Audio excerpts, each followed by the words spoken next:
Bulletin में सबसे पहले बात करेंगे वजीर दिफा ख्वाजा आसिफ ने कहा है कि 100% नहीं मगर थोड़ी सी उम्मीद है कि जिस ढिठाई से एतराफात किए जा रहे हैं उसके बाद जनरल रिटायर्ड फैज हमीद जैसे किरदारों के खिलाफ कार्रवाई होगी। ये भी कहा कि जनरल रिटायर्ड फैज हमीद गैर कानूनी अहकामात मानने से बासानी इनकार कर सकते थे मगर उन्होंने ऐसा नहीं किया। इसका मतलब है कि वो जानबूझकर इसमें हिस्सेदार बने तो अब उन्हें जिम्मेदारी भी लेना पड़ेगी। मुझे थोड़ी सी उम्मीद है, 100% नहीं है, कि इतना ब्लेटेंटली जो किरदार हैं जिसमें इमरान खान भी जो है वो बाकायदा खुद मुंह से कह रहा है, पब्लिक डोमेन के अंदर जो है इस तरह के वाकयात पहले कभी नहीं इस तरह आए थे।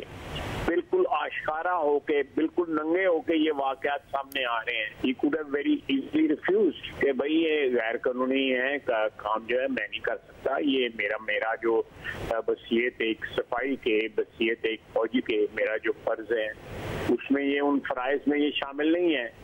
उन्होंने नहीं किया तो इसका मतलब है कि वो विलिंगली अकॉम्प्लिस बने ना, तो फिर तो रिस्पॉन्सिबिलिटी भी आती है, फिर तो जिम्मेदारी भी आती है। साबिक वज़ीर आज़म और मुस्लिम लीग नून के सीनियर रहनुमा शाहिद खाकान अब्बासी ने कहा है कि सरकारी एहलकार को गैर कानूनी अहकामात नहीं मानने चाहिए। एक इंटरव्यू में उन्होंने कहा कि माजी में अगर कोई गलत काम हुआ है तो उस पर ट्रुथ कमीशन बनाया जा सकता है।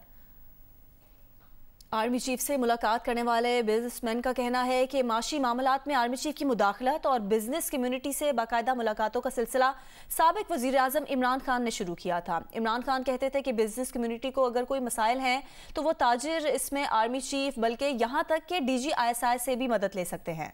एक कारोबारी शख्सियत ने यह तक कह दिया कि खुद इमरान खान सारी सियासी मैनेजमेंट फौज के जरिए कराते थे और जब फौज ने किरदार अदा नहीं किया तो इत्तेहादी उन्हें छोड़ गए।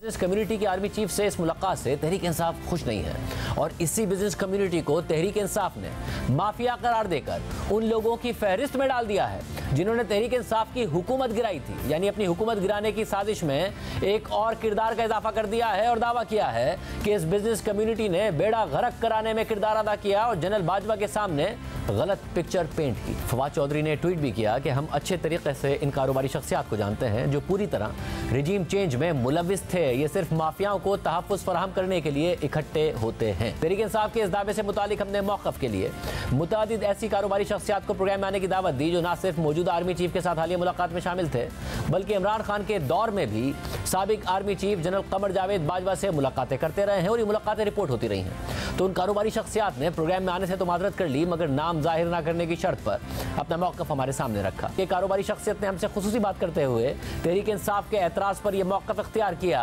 कि मुआशी मामलात में आर्मी चीफ की मुदाखलत और बिजनेस कम्युनिटी से मुलाकातों का सिलसिला ही वज़ीर आज़म इमरान खान ने शुरू किया था और जब इमरान खान की हुकूमत में मुआशी पॉलिसियों और नैब की कार्रवाइयों से बिजनेस कम्युनिटी परेशान हुई तो खुद वज़ीर आज़म इमरान खान ने हमें बुलाकर आइंदा के लिए बेहतरी की यकीन दहानी कराई और गारंटी के लिए खुद हमें आर्मी चीफ से मुलाकात का कहा। उसके बाद बिजनेस कम्युनिटी की आर्मी चीफ और DGISI से ऑफिशियल सतह पर मुलाकातों का सिलसिला शुरू हुआ। कभी army chief general Qamar Javed Bajwa पिंडी बुलाकर हमसे मिलते तो कभी कराची और लाहौर आकर हमसे मुलाकात करते। हमने कारोबारी शख्सियत के आगे जब ये बात रखी कि तहरीक इंसाफ तो अपनी हुकूमत गिराने की जिम्मेदारी भी अब बिजनेस कम्युनिटी पर डाल रही है कि आप लोग आर्मी चीफ से शिकायतें करके मईशत की बुरी सूरत हाल का बताते थे और हुकूमत गिराने की साजिश में शामिल हैं, तो उन्होंने हमें जवाब दिया कि उस वक्त मईशत की सूरत हाल बुरी थी और ये बात सबको खुद भी पता थी और उस वक्त बिजनेस कम्युनिटी ने तो हुकूमती इत्तेहादियों से मिलकर उन्हें हुकूमत का साथ ना देने का नहीं कहा था।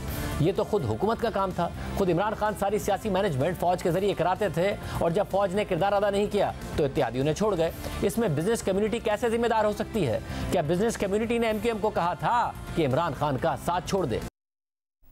तर्जुमान अमरीकी महकमे खारजा नेट प्राइस कहते हैं पाकिस्तानी अवाम अपने सियासी फैसले खुद करें। अमरीका सिर्फ पाकिस्तानी जमहूरियत और आइनी निज़ाम की हिमायत करता है। अमरीका पाकिस्तान को पुरअमन, मुस्तहकम और खुशहाल देखना चाहता है। पाकिस्तान को मुआशी मसाइल और पाकिस्तानी अवाम को रिकॉर्ड महंगाई का सामना है।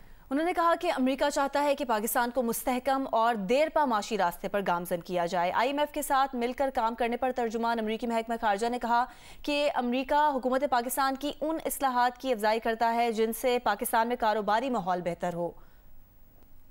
बब्बर शेर जंगली जानवर हड़प करने आ रहा है। मुस्लिम लीग नून के रहनुमा ख्वाजा साद रफीक ने सोशल मीडिया पर यह बयान दिया है।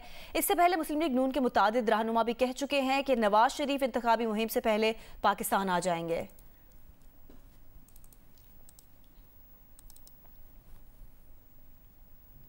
आगे बढ़ते हैं, आपको बताएं इलेक्शन कमीशन ने कहा है कि मुल्क भर में आम इंतखाबात के लिए 65 अरब रुपए, जबकि खैबर पख्तूनख्वा और पंजाब असम्बलियों के इंतखाबात के लिए 20 अरब रुपए फौरी दरकार हैं। सेक्रेटरी खजाना ने इलेक्शन कमीशन को बताया कि मुआशी सूरत हाल के पेश नज़र मतलूबा फंड्स मुहैया करना मुश्किल है। पंजाब और खैबर पख्तूनख्वा में इंतखाबात की तैयारी के हवाले से चीफ इलेक्शन कमिश्नर की ज़ेर सदारत इजलास हुआ। सेक्रेटरी खजाना को बताया गया कि पंजाब और केपी में इंतखाबात के लिए दरकार 20 अरब रुपए में से अभी तक कमीशन को सिर्फ 5 अरब रुपए दिए गए हैं। इस माली साल में मजीद 15 अरब रुपए के फंड्स दरकार हैं। सेक्रेटरी खजाना ने बताया कि माशी सूरत हाल के पेश नज़र मतलूबा फंड्स मुहैया करना वजारत खजाना के लिए मुश्किल है। वो विफाकी हुकूमत से मुशावरत करने के बाद ही हतमी जवाब देंगे। Secretary election commission Umar Hamid ने इजलास को बताया कि दोनों सूबों में पुलिस के अलावा कानून नाफिज करने वाले दीगर इदारों से पंजाब में 2,97,000 और खैबर पख्तूनख्वा में 56,000 अहलकार दरकार होंगे। सेक्रेटरी दाखिला को कमीशन की जानिब से हिदायत की गई है कि फौज, रेंजर्स और दीगर कानून नाफिज करने वाले इदारों से राब्ता करें और मतलूबा दरकार नफरी का बंदोबस्त करके कमीशन को आगाह करें।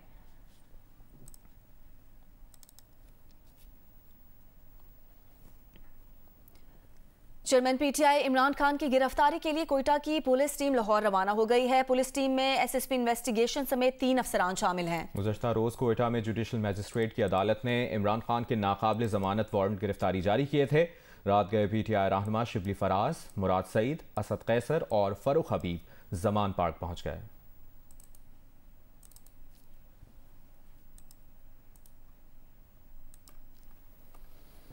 पीटीआई कारकुन अली बिलाल उर्फ जिले शाह की मौत सर पर गहरी चोटें आने से वाक़ हुई। पोस्टमार्टम रिपोर्ट के मुताबिक अली बिलाल के जिस्म पर जख्मों के 26 निशानात थे। पीटीआई कारकुन अली बिलाल उर्फ जिले शाह 8 मार्च को जाँ बहक हुए थे। उनकी पोस्टमार्टम रिपोर्ट के मुताबिक अली बिलाल की मौत सर पर गहरी चोटें लगने से वाक़ हुई। अली बिलाल के सर और चेहरे पर जख्मों के साथ निशानात समेत जिस्म के मुख्तलिफ हिस्सों पर तशद्दुद के 26 निशानात थे। अली बिलाल की मौत की तस्दीक सर्विसेज अस्पताल ने की।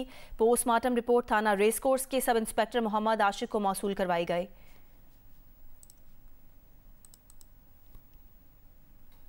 पंजाब के निगरान वज़ीर इत्तलात आमिर मीर ने कहा है कि तहरीक इंसाफ के कारकुन अली बिलाल की मौत अभी एक मुअम्मा बनी हुई है। बज़ाहिर उसे किसी गाड़ी ने टक्कर मारी है।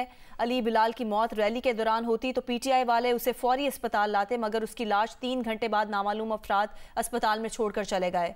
ये भी कहा कि वाक़े में अगर कोई पुलिस वाला भी मुलविस हुआ तो कार्रवाई होगी। आमिर मीर का इंटरव्यू देखिए अब से कुछ देर बाद जियो न्यूज़ के प्रोग्राम आज शाहज़ेब खानज़ादा के साथ में आपको अपडेट कर रहे हैं। पंजाब के निगरान वज़ीर इत्तलात आमिर मीर ने कहा है कि तहरीक इंसाफ के कारकुन अली बिलाल की मौत अभी एक मुअम्मा बनी हुई है।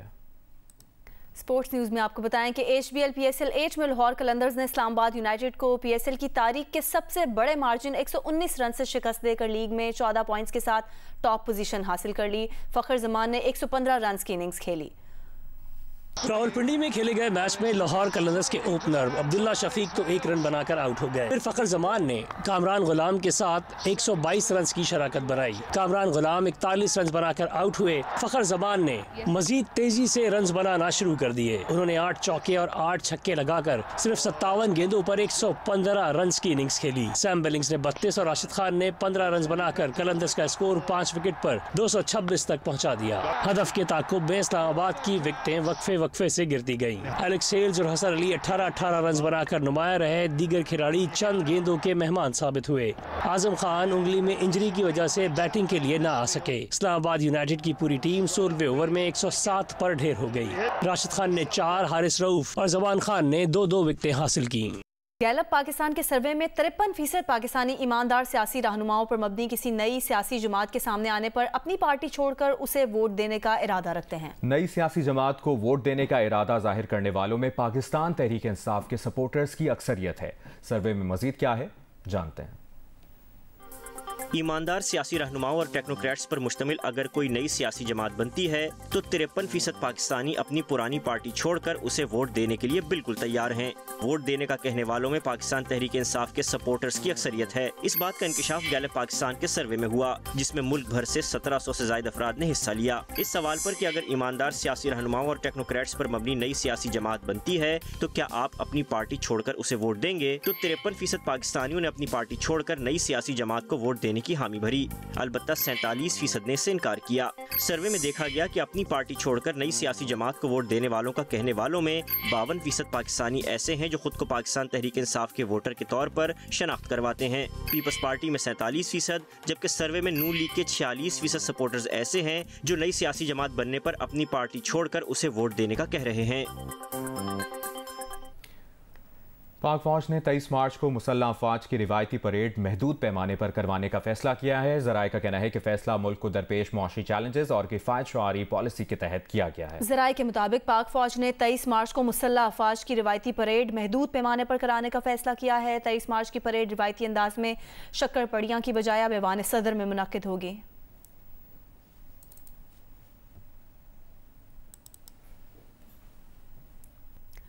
मुल्तान में तजावुज़ात के खात्मे के लिए ग्रैंड ऑपरेशन शुरू किया गया है। इस बारे में मजीद बता रही हैं नुमाइंदा जियो news Kashmala Imran.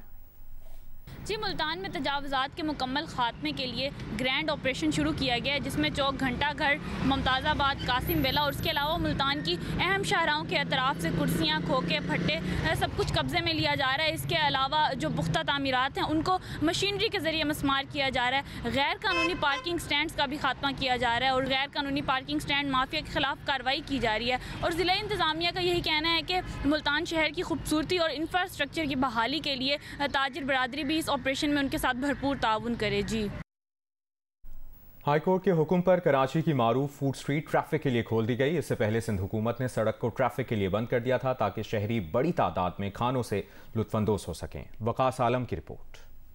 High court के हुक्म पर बंस रोड पर ऑपरेशन दोपहर से शाम तक जारी रहा। दुकानदारों की बाहर लगी कुर्सियां भी हटा दी गईं, जबकि वेलकम टू बंस रोड का एंट्री गेट भी उखाड़ दिया। शाम हुई तो बंस रोड में दोबारा ट्रैफिक बहाल थी, लेकिन जिन दुकानों की जगह रोड पर थी उनकी गुंजाइश खत्म हो गई। रेस्टोरेंट में आए तमाम लोग इंडोर बैठे थे। इनसे बात की तो मिले जुले तासुरात मिले। अगर आपको कोई जगह पसंद है, आप रिक्रिएशन के लिए जाना चाहते हैं, तो वहाँ तक पहुँचने में आपको इतना देर लग जाता है कि हर वक्त जैम पैक्ड रहता है रोड आपका।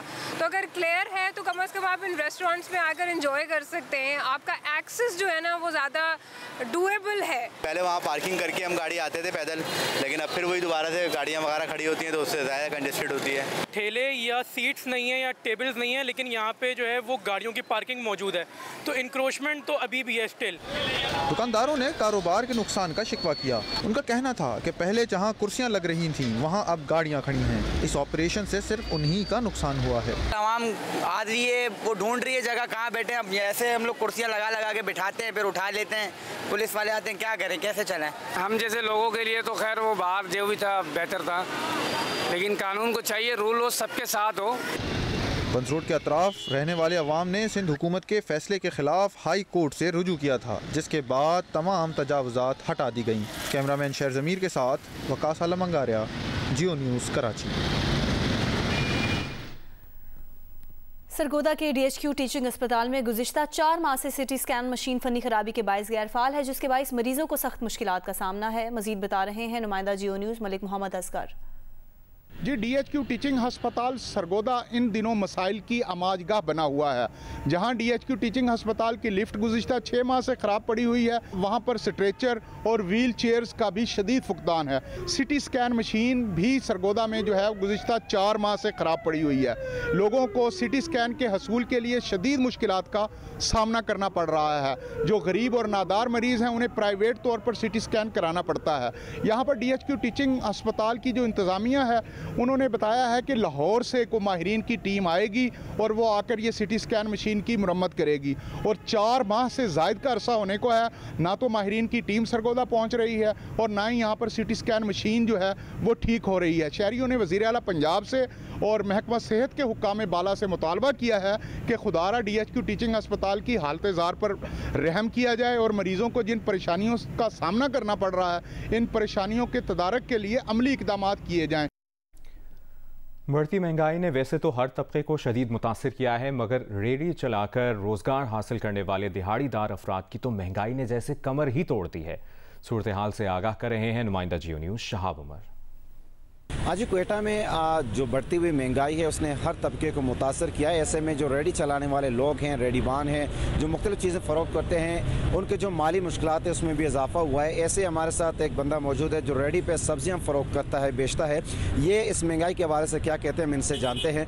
आप ये बताएँ कि जो महंगाई की सूरत हाल है इसमें जो आपके अखराजात हैं वो मुतासर हो रहे हैं या नहीं? मुतासर हो रहे, महंगाई बहुत ज़्यादा है, घर के खर्चे बहुत ज़्यादा है, बड़ी मुश्किल से हम लोग पूरा करते हैं। यहाँ पे जो है दिन का 1800 रुपये तक दिहाड़ी लग जाता है, तो घर के खर्चे बहुत ज़्यादा है, बिले गैस के, बिजली के बहुत ज़्यादा आ रहे, बड़े मुश्किल से हम लोग पूरे कर रहे हैं। हाँ जी, ऐसे ही कुछ सूरत शहर के मुख्तलिफ इलाकों में सैकड़ों की तादाद में जो रेडी बान हैं वो भी इन्हीं मुश्किलात में, उन परेशानियों में है। जो महंगाई है उनका जो कारोबार है भी शदीद मुतासर, उनका यही मुतालबा है कि जो महंगाई है उस पर फौरी तौर पर काबू पाया जाए। जी।